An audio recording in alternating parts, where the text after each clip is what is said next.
Get ready to pit the Disney universe against each other in battle. This is our review of Disney Sorcerer's Arena, Epic Alliances.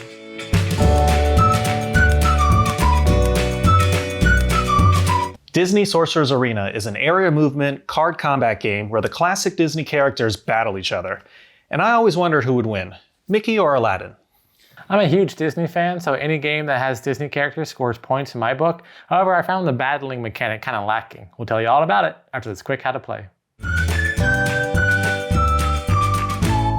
The game takes place between two teams, making it best for 2 or 4 players. Players will take alternating turns playing cards for characters on their teams. Each turn consists of the starting phase, followed by the movement and action phases, which can happen in any order. Players will play movement and action cards or use the standard movements or attacks. Players will attack their opponents to drop the character's health points and score victory points.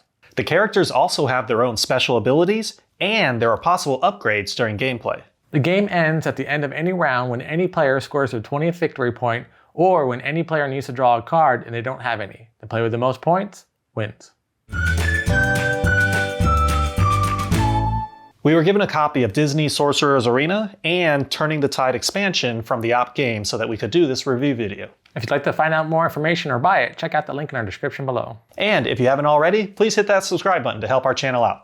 I was really excited for this game. I saw the app online, but I'm not a big app person or video game person, so I was excited when they had a physical board game of the game ready, because I really liked the Disney characters. I thought it would be fun to have them battling each other. However, when we finally got it to the table and started playing each other, I felt there wasn't that much variety in what you could do. Yes, there's theming, and it has to do with the Disney characters a little bit, but for the most part, it's your standard move, move, attack, attack, move away, move, attack. So it really kind of let me down when I actually started playing it. You know, before I even knew that this was a board game, I think I did download the app or the game, and I played it a little bit, but to be honest with you, I can't remember if I liked it or hated it. I mean, I'm not currently playing it, so, you know, I didn't love it, but it's not in my mind that I hated it. With Disney and everything, it's that nostalgia factor. You know, I grew up loving Aladdin and Beauty and the Beast and all that other, you know, all those other movies that we saw. So seeing them here now, but then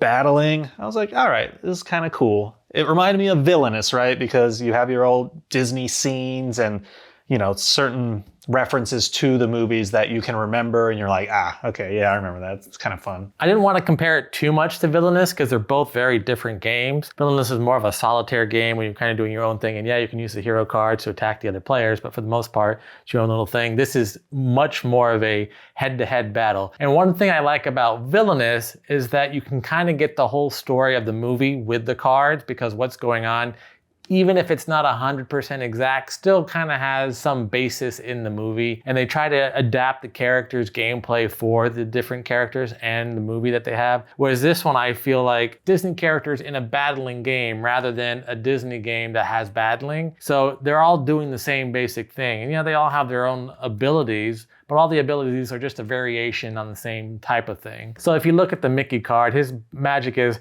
discard any card from your hand to give Sorcerer's Mickey 1 magic broom. So there's going to be another one, discard another card from your hand to give your character this type of ability, or discard 1 card from your hand to give your character this type of an ability. So it doesn't really feel like it's Mickey. It feels like they just created a battling game or took any other shell of a battling game and put Disney characters over it. I can see how they're trying to incorporate it and everything, but you know, it's like you're putting these personalities or these moves that I wouldn't really think so much that it would apply to this character. You know, you're taking an archetype from like a dungeon game, right? Like, oh, he's more of a wizard class, so let's give him something with spells, and he's more of a tank, so let's give him more defense stuff. So I think they were kind of thinking of it like that and said, okay, they fall in these categories, let's align their moves, and then, oh man, balancing. Then you got to like balance everything and make sure nothing's overpowered too much. Having played other battling games, I could see that if you're a fan of battling type games where it's just cards, you have your cards, it's not really deck building because you start off with your full deck, you're just drawing cards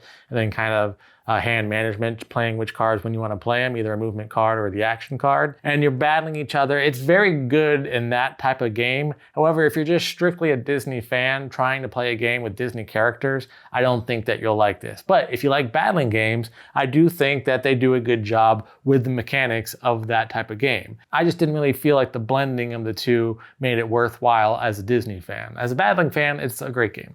Theming wise, it's like you said, shell of a battle game, Disney. This could have been Marvel Avengers, and that would probably like be more in line with it. Or even Pokemon. This is straight up got Pokemon written all over it. If like these were different Pokemon, I'd be like, oh yeah, that's totally Bulbasaur's Razor Leaf or Charizard's Flamethrower or whatever.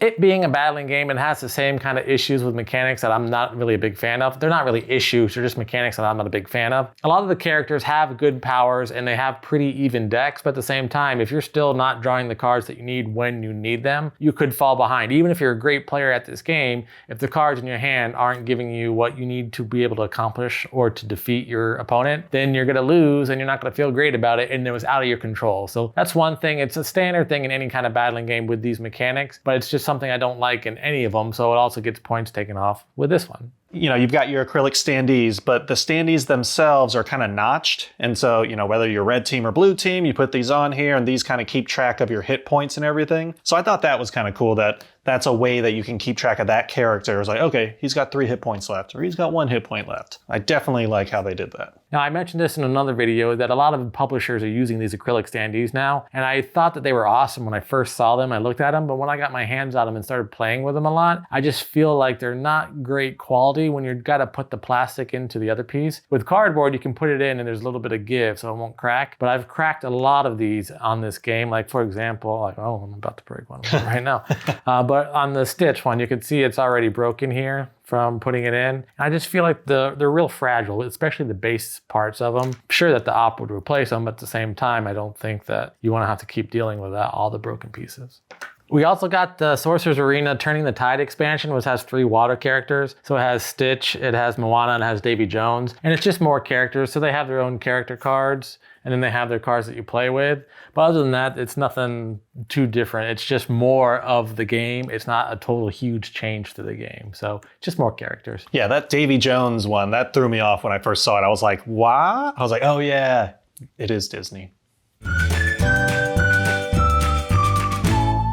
Overall, I love the production value, the cards, you know, it has the characters and scenes and even, you know, just the references to the movie is great. Very nostalgic. Love it. The battling component, I think it's cool. A little bit too much or too in-depth as far as me trying to remember all the characters and stuff. I still enjoyed it. I just don't think I'd play it because it is kind of long, especially if you're not always playing battle games. So I'll probably give it a 5. Overall, I like the concept of the game. I like the Disney characters. I like the production value, even though the acrylic standees are a little flimsy sometimes. However, just the battling aspect of it, I'm not a huge battling fan, I guess. But at the same time, I also don't like how they just kind of skinned a standard battling game and put Disney characters on it. It didn't really bring me into it. Didn't bring me into the world of the Disney world with battling in it. So overall, I'm gonna give the game a 4. And that was our review of Disney Sorcerer's Arena Epic Alliances. What'd you think? Are you ready to take on the House of Mouse? Let us know in the comments below. And if you're enjoying our content, please like this video, subscribe to our channel. And if you'd like to find out more information or buy this game, check out the link in our description below. Until next time, I'm Lee. And I'm Kenny. I go party like a board gamer.